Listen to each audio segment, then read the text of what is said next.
What's something you can't tell your partner for fear of upsetting them? The first piece of jewelry I bought my wife was a necklace. We went on holiday and she lost it. I said I would replace it, but it wasn't the same.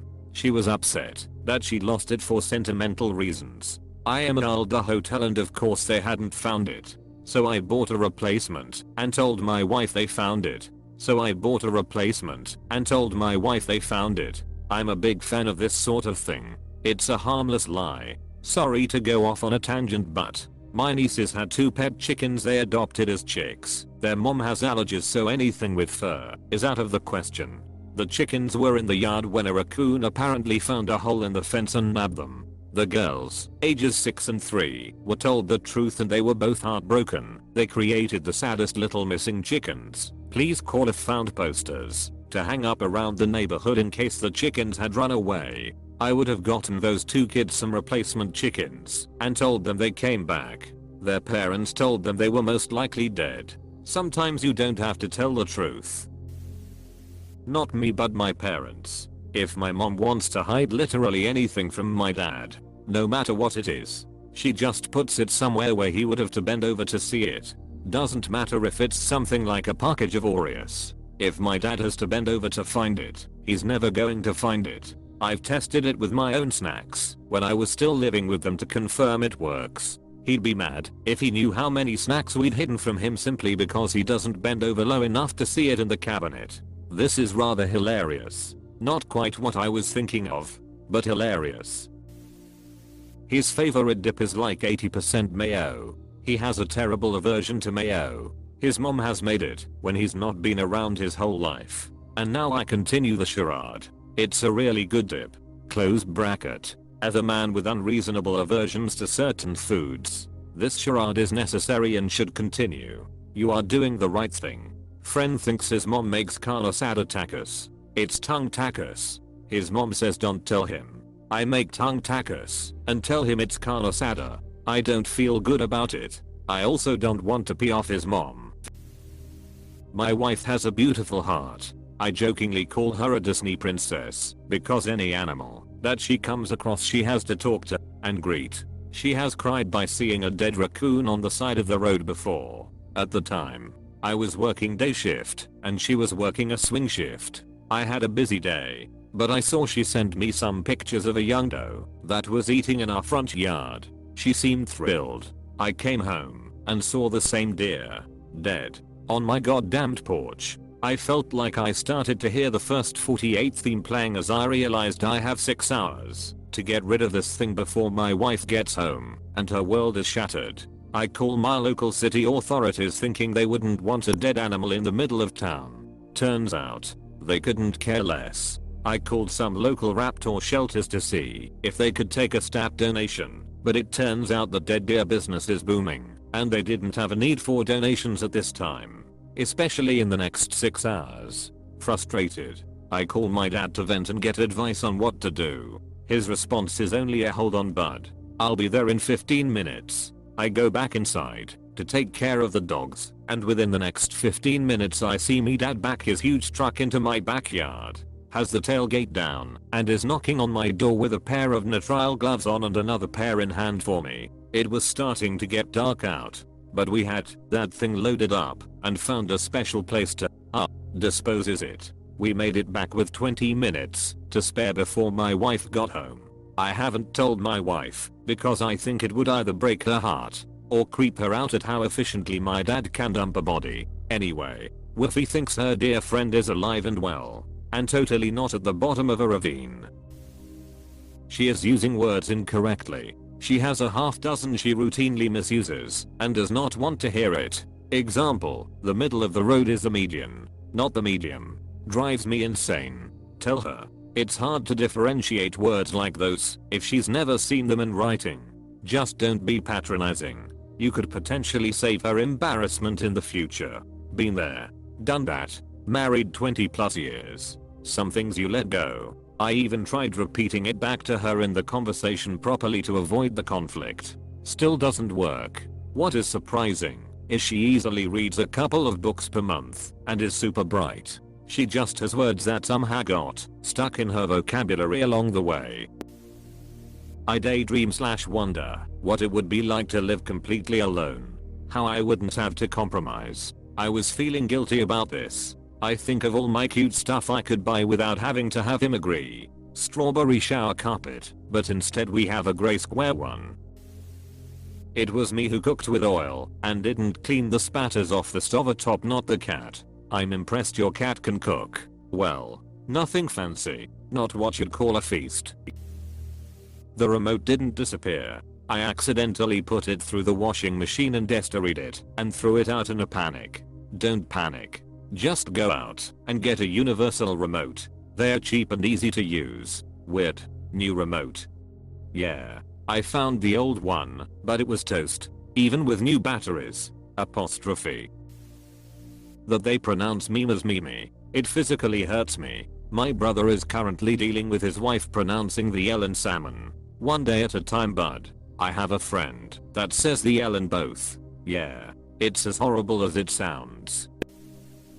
We are an older couple. If you don't get your fatter out of that chair and get some exercise, that's where you're going to die. Apostrophe. Ironically, my grandparents started talking to each other like that more and more as they got older. I only put spiders outside when she sees them. If they are only noticed by me, I'll let them continue hunting bugs. Sometimes with a few soft words of encouragement. You're doing a great job, little guy. Please tell me you name them as well. IDK when or how this came to be, but every spider that my partner and I come across is called Jeremy. Instead of declaring spider, we just say hi to Jeremy. Every spider we encounter in our home is called Monty, or Monty Spinnerats, if we want to address them properly. I would like to go somewhere and be alone for a few weeks. I love them so much, but I have never been on my own in my life and I would like to try it for a minute. I floated the idea of solo trips before too. Just that at some point in the future it might be good for us to each go and do something alone for a night. Like camp somewhere.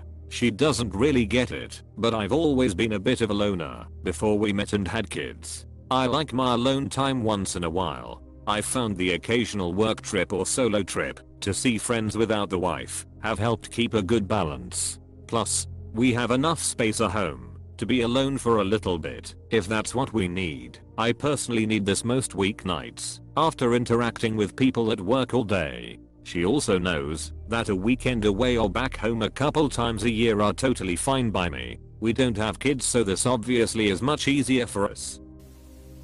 That she is way more like her mom and sisters than she likes to think. This is probably true with most of us with our parents/siblings. Yes. Physically your brother is hotter, but your personality puts you over the top. Presumably they asked. And yeah. This is something you need to take to the grave. Doesn't matter how great his personality is, and how much more attractive you find him as a result of it. Never, ever tell this man his brother is more physically appealing. I feel kind of sad for him that he even asked. Like, what even induced him to ask if his brother is better looking? From the sound of it, a lifetime of being compared and being found wanting. It has the feel of a bone-deep insecurity he shared with someone he trusted a great deal. That parenting isn't a contest to see who can stress out over the kids more. Your best friend grabbed my ass. I'll let it go because he was so drunk he passed out in his own vomit. He either doesn't remember or is acting like he doesn't remember, and I can live with that. I'm going to disagree with everyone else and say there's no need to ruin their friendship, assuming his friend really has been behaving appropriately since then. I don't like your new haircut, and it has made me marginally less attracted to you. This is such a common thing and I have no idea if you should be honest or not. Tell them they'd look good with anything, but you really thought the previous haircut, or whichever you liked, was the most flattering. My mom is fond of saying, well sweetie, you look good in spite of it. Not only is it not flattering, it's almost like you got it, so you could say I'm so pretty I can look good in spite of these bangs/this dress. Always amused us. Never hurt our feelings. I think we have the same mom. And you're right. It's a good way of telling the truth diplomatically. I'm very worried about my future, particularly financial security, because we currently live together with his elderly father. I adore them both, but he is sick and may not live more than another 5 years, and his dad is quite old. It seems more likely than not that within just several short years, there's a good chance they could both be gone, and I could be entirely alone. I know he knows this as well as I do, but the idea of verbalizing it makes me feel ill, because it feels selfish to worry about it now. But I don't really think it is selfish. I think it's real, and I need to be planning for it. No, that's not selfish. It's actually unselfish to worry, and smart to want to plan. Maybe start by talking to an estate planning lawyer on wills / powers of attorney / trusts, to set up to kind of ease the stress. I hate your mom, and I'm a little afraid you're going to turn into her, both physically and personality wise. Especially since your dad keeps talking about how you have your mom's whole face and personality from back when they first got together. You have to have this conversation, Eve, if it just eases fear. It's better than waking up one day and recognize your partner as completely different than the person you got with in all the wrong ways. Edit, as the commenter below me pointed out. Tell her you are afraid she's becoming her mother. Have a conversation about fears that she is taking on specific traits that she may or may not share with her mother. I should have made this clearer. I love sleeping next to my girl, but I sometimes wish we had separate beds. I miss sprawling out and sleeping on her angle. My so and I have separate beds in the same room. On one hand, I love having my own bedding / blankets, being about to move around as much as I want. On the other hand, it costs us, or at least me, big time, in feeling connected and being more patient and loving. In the waking hours, my wife and I have one California king bed, but we have separate covers. It works well for both of us. When we want to feel more connected, we can still snuggle and cuddle. When we just want to sleep, the California king is huge, even for me, and I'm 6 feet 10, and allows us plenty of room to spread out.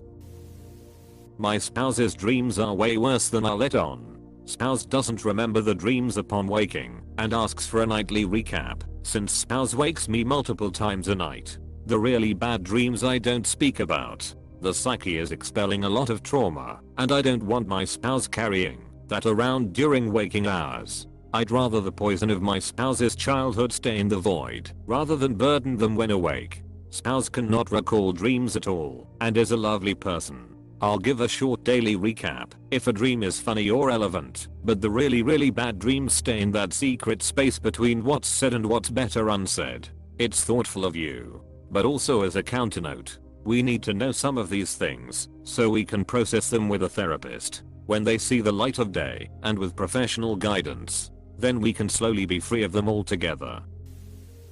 I've been wanting to share this, but I'm worried it might upset my partner. Sometimes, I feel like we don't spend enough quality time together, and I miss the deep connections we used to have. There is no reason this would upset your partner. If it does, they are not a partner worth having. I've been having suicidal thoughts for the last year or so. Been there. I feel for you, but you should tell them. You should tell somebody that you are not okay, because if you are like me, you are pretty good at not showing it, because you do not want to burden anybody with your insignificant, meaningless life. But that's not right. They would like to know. They would like to help you, but you have to let them know. If you were in their shoes, you would like to know. Just start with something small. I'm not feeling well lately, and I need your help, was what I said.